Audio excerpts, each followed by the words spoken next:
Good morning po sa inyong lahat at welcome po sa ating pagpapatuloy sa ating pong topic regarding po na we are born to be yoked with Jesus Christ. Lahat po tayo ay dapat nakikipamatok, nakikiisa kay Jesucristo.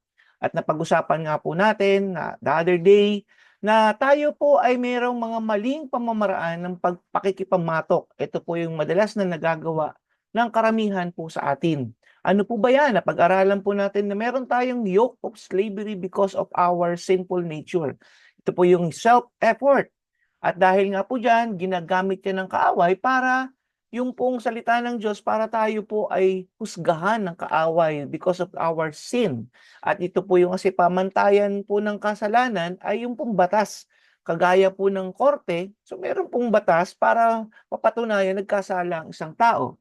So yan po yung isang nangyayari. Meron po tayong yoke against the sin po. And a yoke in the world din po. Yung po pinag-usapan din natin last time, nasabi ng Panginoon sa James 4:4, kung friend daw po natin ang mundo, kaaway natin ang Diyos. So we have to choose kung sino po yung ating makakasama, yung pamatok po natin. Ibig sabihin, kasama natin sa buhay. So mundo po ba? Ito po bang sarili natin? Yung self-effort natin, self-centeredness natin, yung flesh natin, yan, di ba? Yan po yung mga bagay na kung saan, yan po yung nagdudulot sa atin ng pagkahiwalay po sa Diyos. Kasi nga po nandun tayo sa kabila. So mamimili tayo kung ano po yung ating lalagay sa ating balikat. Ano po ba yung sasabayan natin sa buhay po natin sa pananampalataya. At ngayon po, pag-usapan natin ngayong araw na ito pong breaking the old yoke.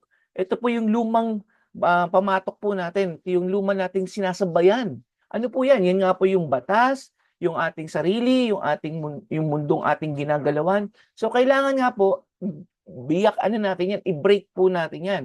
So Jesus refused to be yoked with our old self. That means if He wants us to be yoked with Him, He must first destroy the old yoke. And that's exactly what Jesus did on the cross. So, kung tayo po ay nakikisa kay Jesucristo, ang sinisira po ng Panginoon, sinira ng Panginoon ay yung sin po natin. We are redeemed, we are being freed from sa pagkakasala po natin, sa distraction, sa kamatayan, na walang hanggan.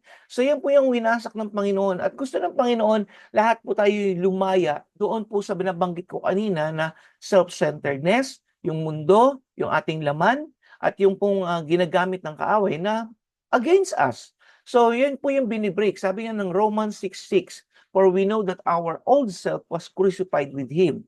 So ang tunay pong mananampalataya, unti-unti pong nagbabago po yan, mga kasama.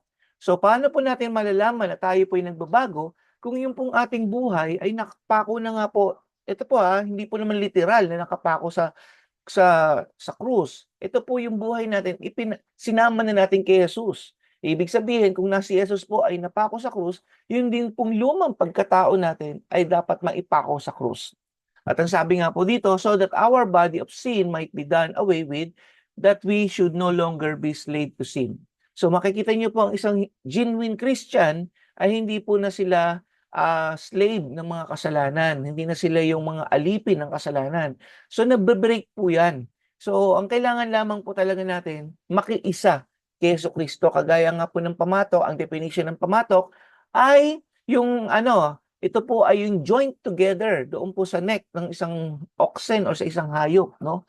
Hallelujah. So ano po ba ang dapat natin gawin? The right yoke. So pakikipamatok kay Jesucristo po ang kailangan natin gawin. So God wants us to be yoked with Christ. This means that Jesus carries the heaviest load.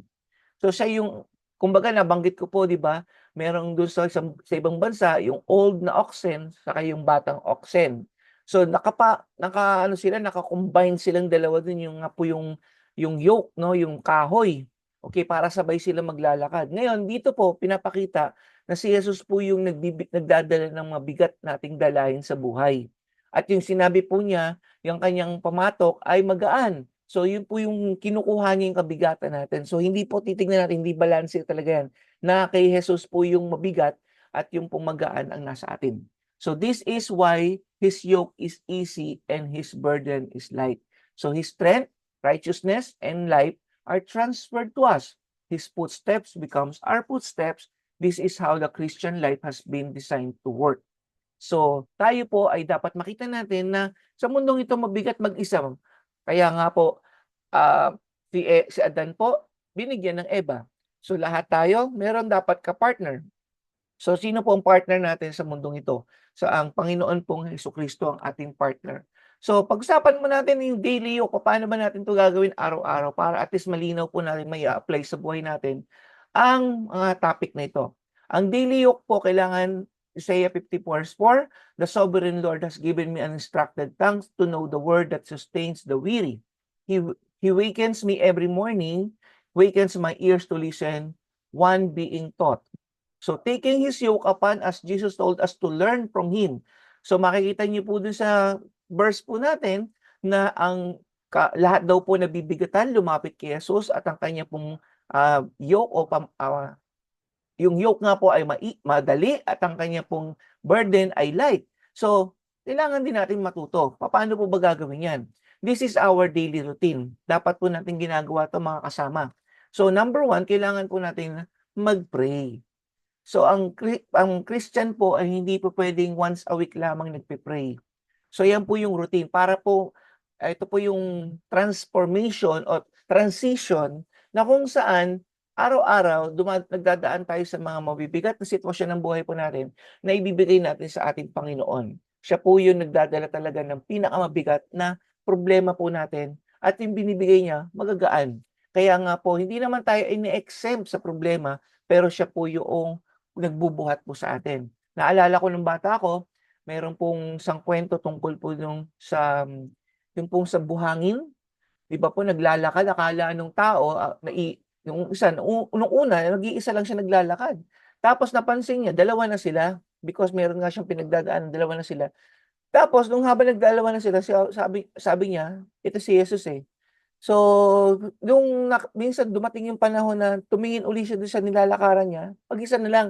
So, sabi niya do'n sa Panginoon, "Lord, iniwan mo ba ako at ako na lang naglalakad?" "Hindi," sabi ng Panginoon. At, sabi ng Panginoon do'n, "Hindi, ang footprints na 'yan ay hindi sa'yo, footprints ko 'yan, binubuhat kita."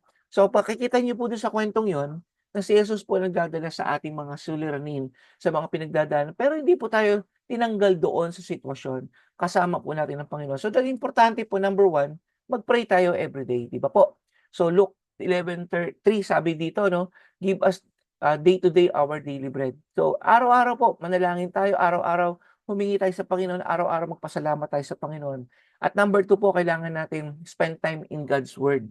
Sabi nga po ng Matthew 4:4, hindi raw nabubuhay lamang sa tinapay ang isang tao kung hindi sa bawat salita na lumalabas sa bibig ng Diyos. So, yun po yung pinaka-basic po natin. Number 1 is pray and number 2, reading God's Word.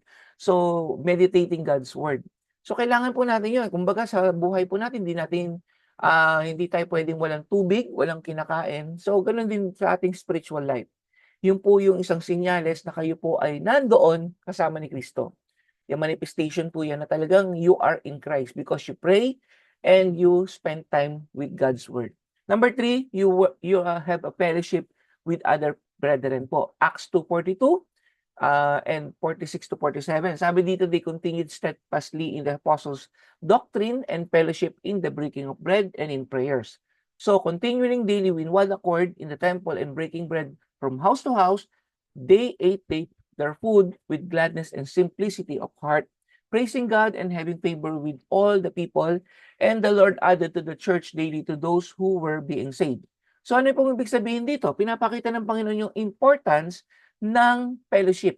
Pinapakita po dyan yung importance ng tayo po ay magkakasama bilang mananampalataya. Dahil doon po tayo nagpapaalakasan. Sabi nga po dito, they are steadfastly in apostles' doctrine. Yung patuloy na nag-aaral tayo ng salita ng Panginoon, fellowship at pakikitungo sa isa't isa. Ganon din sa panalangin kasama ang ibang mga mananampalataya. So pag nakita po ng Panginoon yan, marami pong makakakita sa paligid natin. They will be encouraged. They will have, parang ano po yan, ilaw na dumarating po yung mga kulisap at nakita po nila yung liwanag. Ganon din po sa atin. Pag tayo po ay nagkakaisa, magliliwanag po tayo sa mundong to, lalapit at lalapit po ang mga nangangailangan ng liwanag, ng pag-asa sa buhay. So fellowship is important also aside from prayer and in reading God's Word. Ano pa po? Ito po yung tinatawag nating walk with God. Walk with God. So, paano ba tayo lalakad? Ayon sa kalooban ng Panginoon. 1 John 2:6. He who abides in Him ought himself to walk with Jesus as He walked. So, walking with God means following Jesus' example. Our lives should increasingly reflect His character and priorities. Yan. So, yan po yung mga bagay na matututunan natin for today at ipagpapatuloy po natin to bukas sapagkat marami pa pong tinuturo pa paano ba natin gagawin kasi tinanggal na po tayo ng Lord doon po sa luma, sa ating buhay na tayo po nagdadala ng kabigatan ng lahat. So, bukas po pagpapatuloy natin and I hope na nandito pa kayo, nagsusubaybay po sa ating pong vlog. Manalangin po tayo. Maraming salamat po, Panginoon, sa lahat ng ito. Pagpalain niyo po ang lahat ng sumusubaybay ng inyong programa, Panginoon.